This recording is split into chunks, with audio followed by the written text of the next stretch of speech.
Hello, everyone, and welcome to another Premier League review show on Football Talk Podcast. My name is Ozzie, and I'm your host for today's show.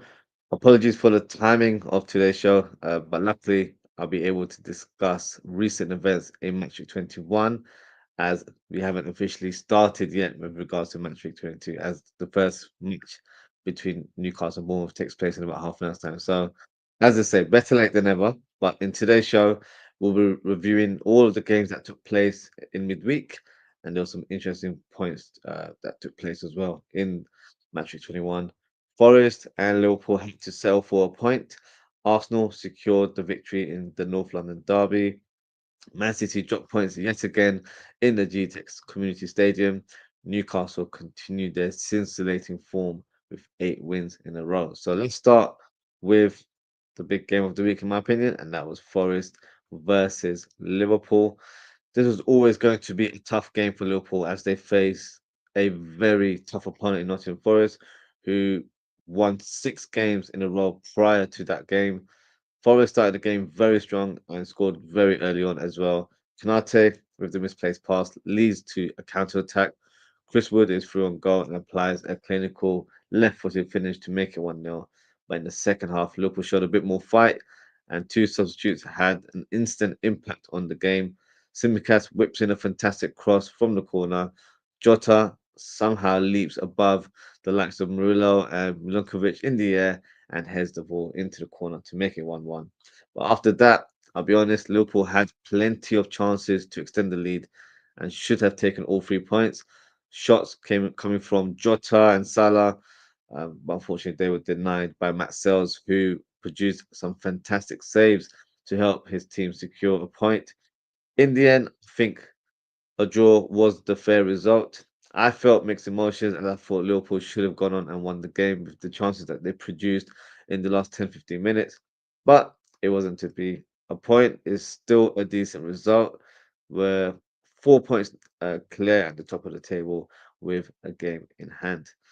Now, on to the next fixture. Here we go. Arsenal versus Tottenham. It looks like North London is red yet again as Arsenal defeat Tottenham 2-1 at the Emirates Stadium. But it was Spurs who got the opening goal as Heung-min Son just about scores with a side-footed effort. Spurs fans are going crazy and probably thought at the time that it could be their day. They could get a victory at the Emirates Stadium, which is a very rare occasion. But unfortunately, that wasn't the case. Uh, in typical Arsenal City fashion, as I like to call them now, they scored from a corner kick with Solanke unfortunately scoring an own goal that changed the scoreline to 1-1. Then minutes later, Trossard throws a dagger into the heart of Spurs fans with a left-footed finish into the bottom corner to secure the win for Arsenal. All the action pretty much took place in the first half, but overall, Arsenal got the win in the end. They maintain a hot pursuit to the top spot as they're now only 4 points away from Liverpool. So the pressure is on for the Reds. Next fixture. Brentford managed to claim a crucial point um, against City, who pretty much threw away a 2-goal lead, with the result ending 2-2. Phil Foden opens the scoreline with an exquisite finish, a great cross from Kevin De Bruyne on the right hand side. Foden then manages to extend the lead by scoring from a rebound to make it 2-0. But at that stage, it would appear the 3 points were in the bag, and with 12 minutes remaining, nothing should happen. Well, Brentford had other ideas and showed a lot of grit and determination to get that point in the end. Wissa makes it 2-1 with a close range finish, and Norgard gets the crucial equalizer for a header. Question marks regarding Ortega's save there, and I think he should have done a lot better. He did get a strong hand on the ball, so much so he got a right earful from Pep Guardiola after the game.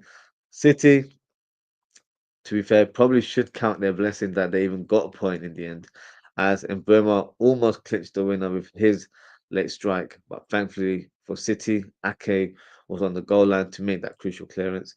City remain in sixth place, but credit to Brentford, who showed a real fight to get the point. They will now face Liverpool later on today, but it won't be a walk in the park for the leaders. They need to make sure they don't get complacent like Man City showed in this game. Next fixture. Another game that involved the comeback, but this time it was the home team that secured a point for themselves, courtesy of a Reece James free kick towards the late stage of the game. So let's discuss the key moments. Chelsea opened the scoreline with a nice finish from Cole Palmer. Great weighted pass by Caicedo of the assist. But unfortunately, Caicedo was at fault for the next incident as he fouls Semenyo in the box to give away a penalty. Justin Clivert steps up for the penalty and smashes it into the middle of the goal to make it 1-1. Semenyo then gives Bournemouth the lead with a fantastic left foot strike right to the net. But Reece James ends the game scoring directly from a free kick to clinch the equaliser in the 95th minute. If I'm being honest, I think it was poor goalkeeping from Bournemouth. The keeper should not have been so easily beaten in that moment, and you have to question his position. He was too central in the goal. You don't get beaten in that manner. But nonetheless, Chelsea managed to claim a point in the end. Unfortunately, they've dropped to fifth in the league, and that's due to the form of the next team that we're about to discuss, and that is Newcastle United. They produced a thumping performance against Wolves, winning 3-0. Not only that, this was their ninth win in a row, which has gone slightly under the radar due to teams like Forest, who have also had an exceptional season so far. Isak opens the score sheet with a finish from outside of the box to make it 1-0. Isak then scores his second goal from close range, and that's 8 goals in 8 games. What a season he's having so far. And you know his stock is rising as the days go on. He can also be a playmaker, as he showed in this game, as he provided an assist for Anthony Gordon to complete the game with the third goal. Newcastle are fourth in the league now, and what a season they're having. And for me, they are certainly worthy contenders for like top four place, especially if they continue the way they're playing. I can see them really challenging for a Champions League spot. So definitely one to look out for this season.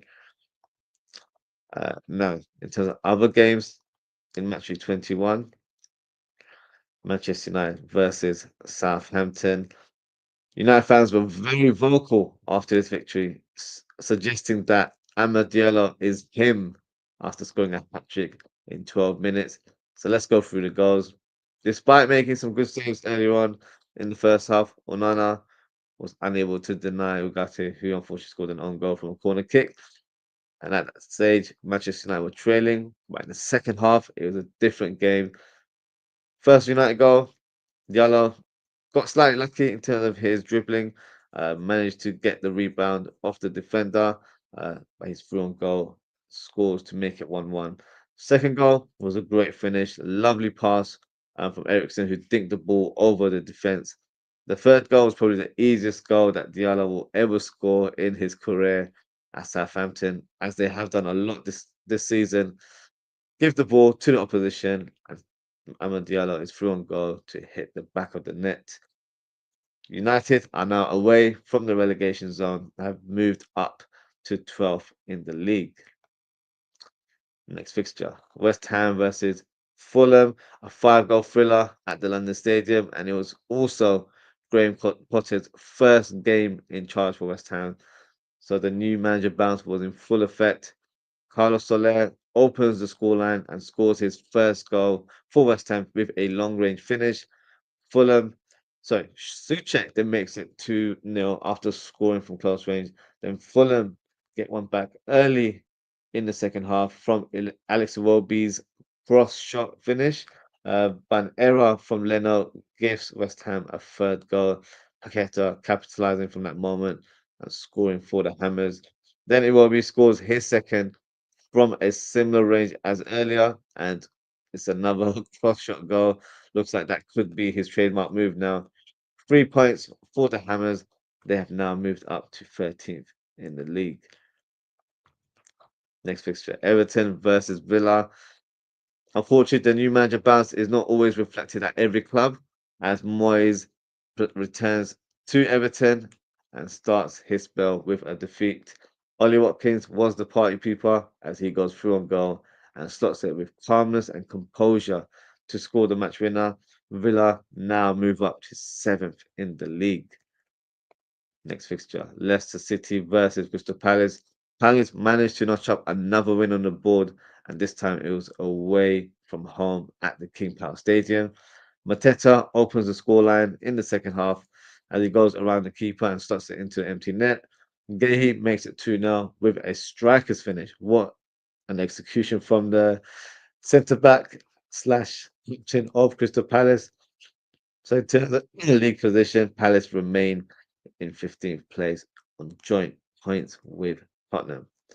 And the final fixture of Matchweek 21 is Ipswich Town versus Brighton. Brighton finally end the winless streak after not being able to claim a win in the last 8 games. Mitoma opens the scoreline with a neat finish inside the box, and Ruta makes it 2-0 with a clever flick to seal the win. So that is the Matchweek 21 review. Apologies, I'm not able to present the FPL Manager of the Week. I tried to log in earlier today, and because we've started a new match week, the scores have been wiped out. So um, we'll present the next FPL manager in the upcoming show. So before we close the show, what we'll do now, we'll quickly present the match week 22 fixtures, and we can give and I'll give you my predictions for those matches. So let me bring up the fixture list for you guys. Here we go. So let's start with the game that's about to take place in the next 10-15 minutes, and that is Newcastle versus Bournemouth.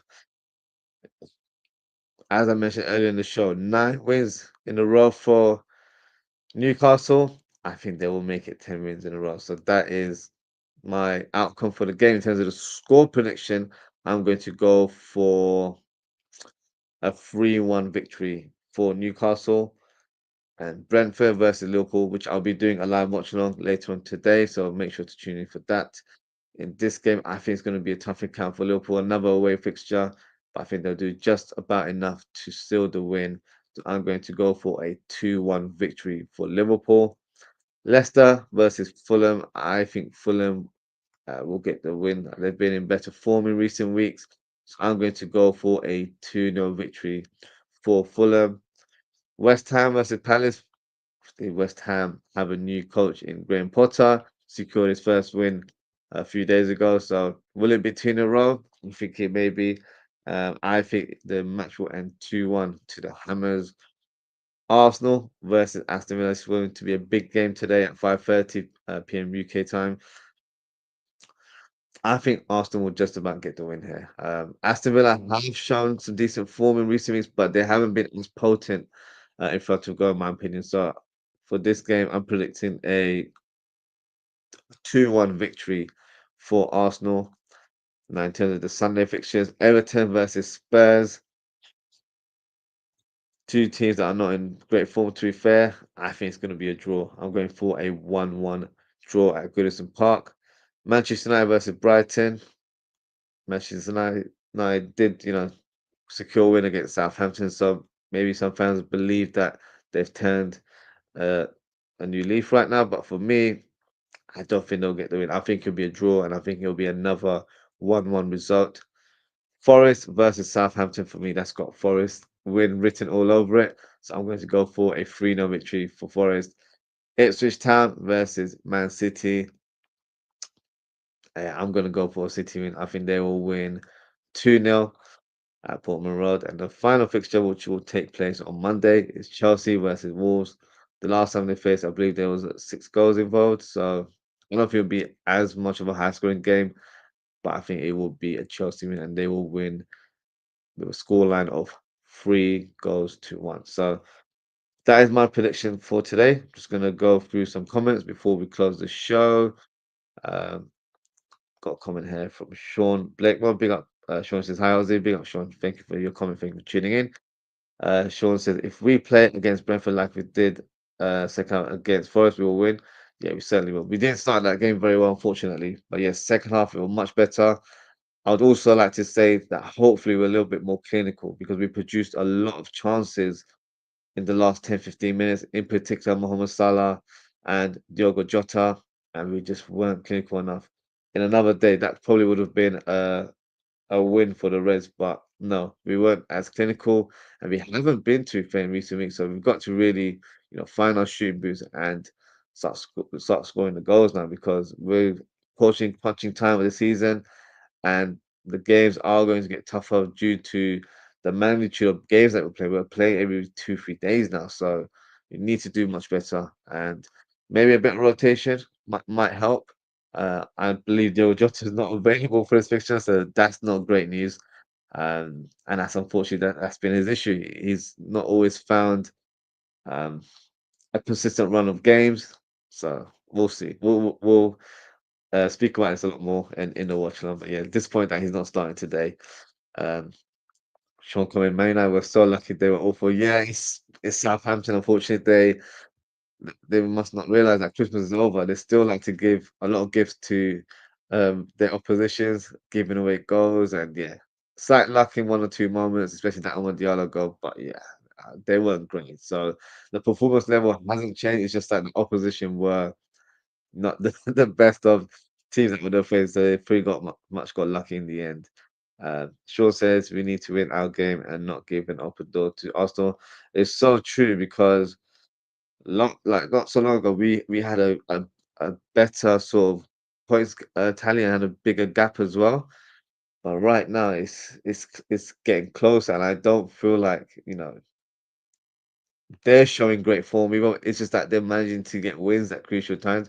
We're dropping points. We've drawn the last 2 games, and now they're slowly creeping up behind us. And it's a shame. But Arsenal, for me, haven't really shown enough to say that they will, pip Liverpool to the top.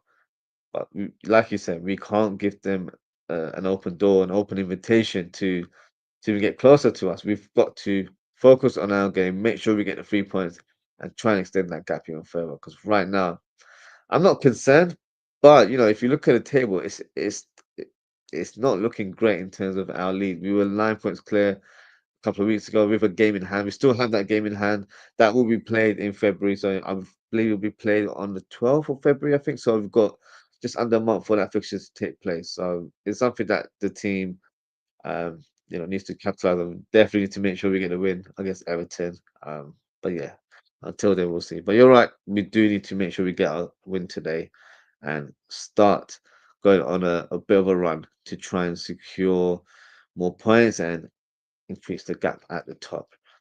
Abdul Rahim says, Hi, Ozzie. Assalamu alaikum. How are you? Welcome to Abdul. I'm doing well. I hope you are good.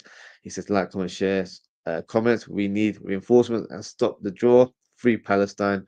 You'll never walk on many fans. Free Palestine, indeed. I know they've announced a ceasefire.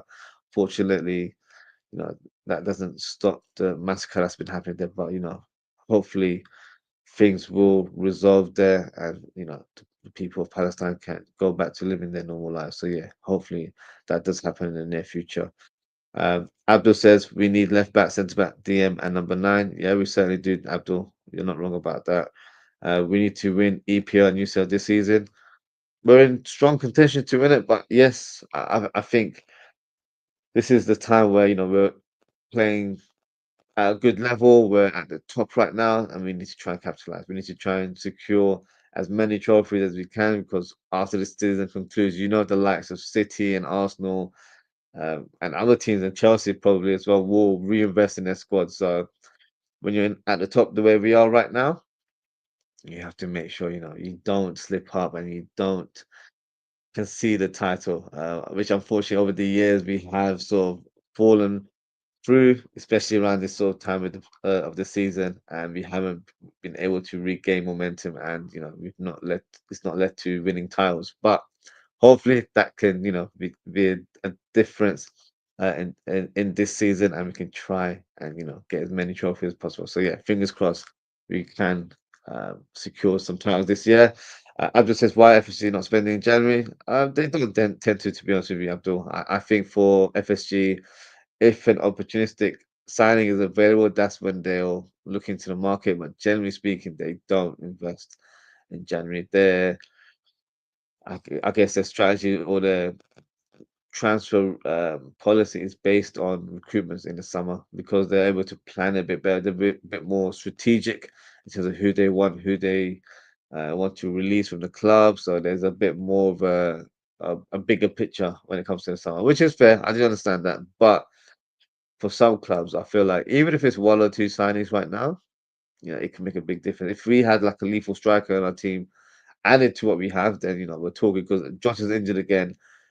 So we don't really have a prominent number nine in the team. So for me, that's a big, big concern. So yeah, let's see. Let's see how it goes. But I can't completely rule it out, but you just never know. You just never know. Maybe, maybe they'll surprise us with a signing. But yeah, we'll see. We shall see. Abdurrahim said, what is happening to Chiesa Nunes? So, a lot of rumors in terms of Darwin Nunes. Apparently, Liverpool rejected a £70 million offer from Al Hilal. I don't know if it's true because 70 million is a crazy amount of money to offer for Nunes, and I would have taken it in a flash. But apparently, we rejected it. And the rumor is that Michael Edwards believes that we could get more money from the club, which I guess may be true. But if it's just for another 5 million, I wouldn't want to haggle. I'd rather just make sure we sign, or should I say, we were able to sell the player so they can sign him right now. So maybe we can reinvest in our squad. So the Nunes one, I don't know. I genuinely don't know. I've heard that the interest is genuine from Saudi. Let's hope they can table another offer, and then yeah, who knows? But big question would be if we were able to sign a player. This it was. I think even if we sold Nunes, I don't think we'll sign a player. I know that sounds very negative, but just because of how FSG operate, when you've sold a player like that for that kind of money, I think uh, s- do let me know in terms of what striker you would like, guys, because I've said on my channel quite a few times. For me, Isak is the guy. I think he's the one that can. He's the clinical finisher that we lack in our team. He's also a player that can drop deep if required, so he can attack the channel. So he's pretty much an all-rounder. And I feel like whatever tactical approach we have, I think he fits us to the T. So he's not going to be cheap. As I mentioned earlier, he scored 8 goals in 8 games. He's been in scintillating form.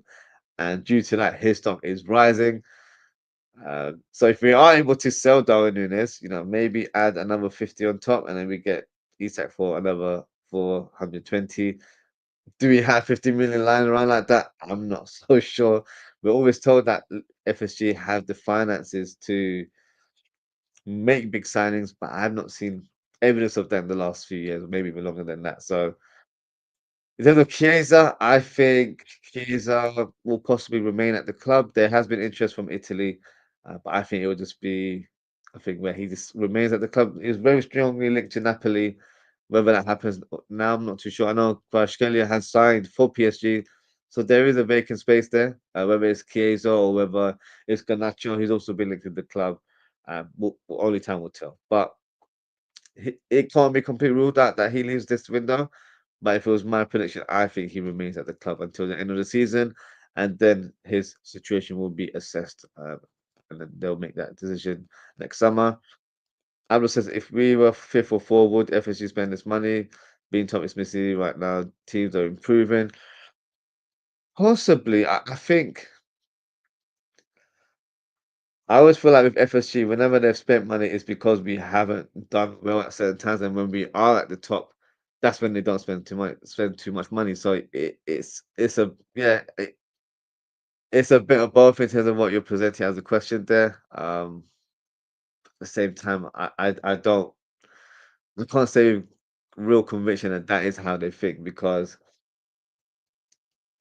we've got a new sporting director, we've got a new head of football, and they haven't really hit the ground running. So maybe the position of our team right now in the league doesn't make a huge difference. They just haven't got the operations in place to make those signings. So for me, I don't know. I just want more ambition from FSG.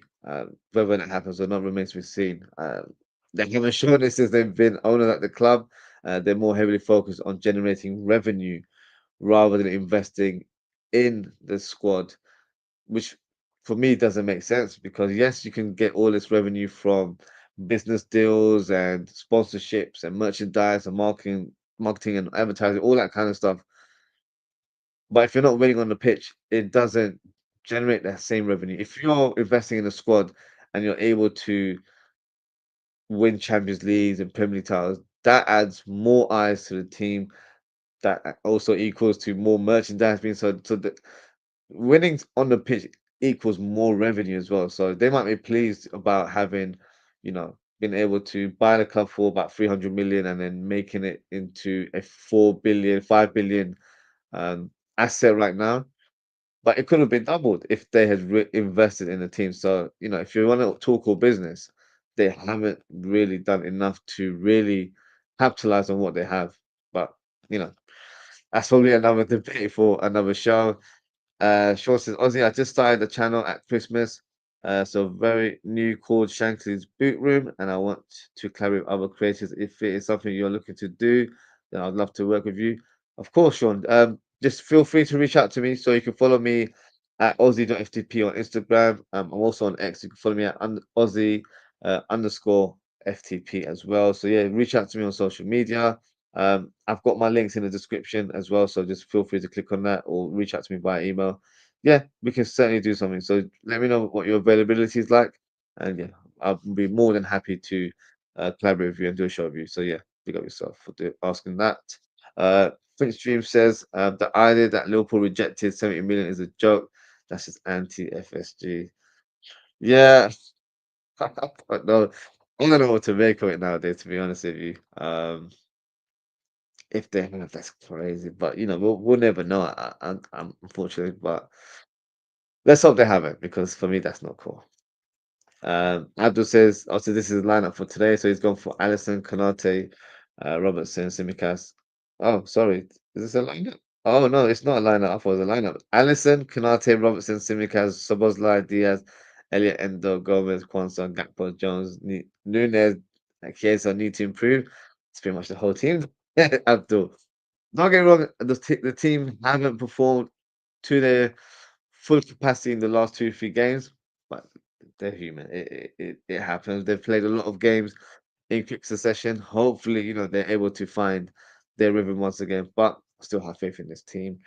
Um, I've just said forwards and midfielders need to chip in with goals.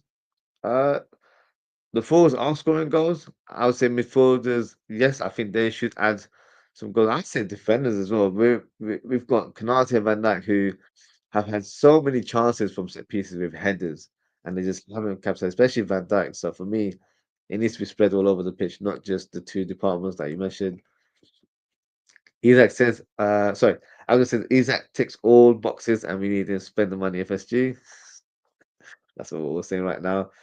Shaw says after if we drop out of the top four, FSU will come alive, and it's all they're interested. They have no ambition to help us with the league. With regards to signing, I think that's a good point, Sean, and that's why I agree with Abdul until if we were fifth or sixth, if that was our finishing position, then I think they would have to reinvest because you missed out on the Champions League, and that's a big chunk of money that comes into our revenue. So for them, it's like as long as you're in the Champions League or if you're in the top four, you make not relatively the same amount. So obviously, if you win the league, you get a bit more of a bonus, but you're relatively making a decent number that is probably forecasted when they set the expectations in their sort of financial accounts in the beginning of the year. So when it comes to that revenue, that's all they care about. The finishing of the team or if how many trophies they won, unfortunately, it doesn't equate to what their ambitions are. And their ambitions are not to help this team progress, it's to try and gain as much money as possible so they're able to spend money and buy other assets like an NBA team or I think they've been trying to get involved in golf at some capacity. So it's money making. That is how it is for FSG. But you never know. Well, hopefully something will come to light where Michael Edwards has some sort of influence. But even with that, I don't really have too much expectations on him and his best mate Richard Hughes. Abdul says Arsenal, Nottingham, Chelsea, and Man City coming back.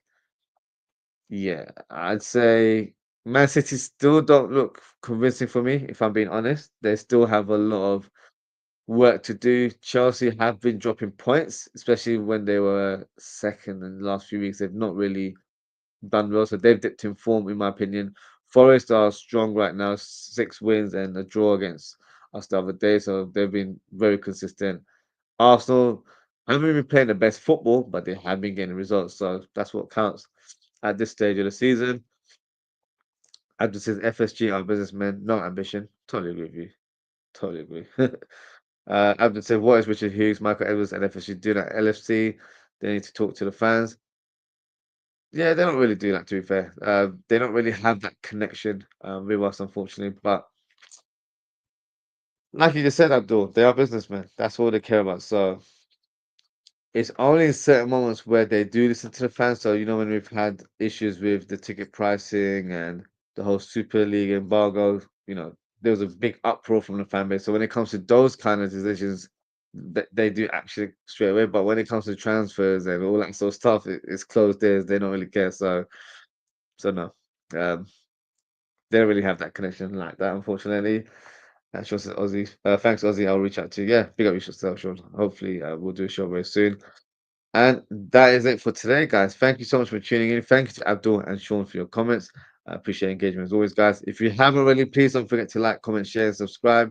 Now, in terms of upcoming shows, I'll be doing one very, very shortly, not that long now, in about 2 hours' time. I'll be doing a live watching of Brentford versus Liverpool. So hopefully we're able to get the win today, and then hopefully I'll be doing a match reaction show later this evening at 11 p.m. UK time. So all my match reaction shows are calling shows. So if you'd like to come on and have your say, a link will be available in the chat. So feel free to hit the link. And yeah, let me know what you guys think of the result today. Hopefully, it's all 3 points. But that is it for today, guys. Thank you so much for tuning in. Take care, stay safe, and I hope to speak to you all very, very soon. Goodbye.